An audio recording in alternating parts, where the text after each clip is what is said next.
उद्ध्वस्त नागुडणेकरांकडे प्रशासनाचे दुर्लक्ष, नागरिकांनी केला संताप व्यक्त।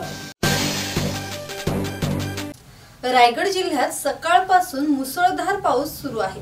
जिल्ह्यातील सावित्री, अंबा, काळ, कुंडलिका नद्या पूरग्रस्त स्थितीत आहेत। मुसळधार पावसामुळे अलिबाग, पेन, सुधागड, रोहा, महाड, पोलादपूरसह अनेक तालुक्यांचे जनजीवन विस्कळीत झाले असून ग्रामीण मार्ग आणि राज्य महामार्गांवर पाणी साचल्याने वाहतुकीवर मोठा परिणाम झाला आहे। रायगड जिल्ह्यातील अंबा नदीच्या काठावर असलेल्या नागुडणे बाजारपेठ, कोळीवाडा, मोहल्ला आणि एसटी स्टँड परिसरात पुराचे पाणी शिरले आहे।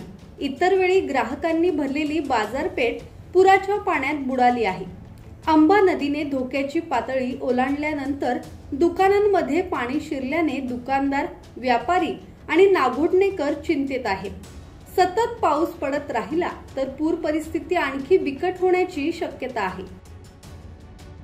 धम्मशील सावंत, संवाद मराठी लाईव्ह, पाली।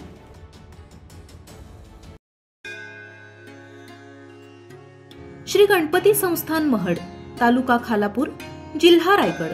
श्री वरद विनायकाच्या भक्तांसाठी भक्त निवासाची सोय, स्वच्छता आणि 24 तास गरम पाणी, सीसीटीव्हीची नजर। आगाऊ नोंदणीसाठी संपर्क करा 02192 26 69 12 72 76 47 38 54।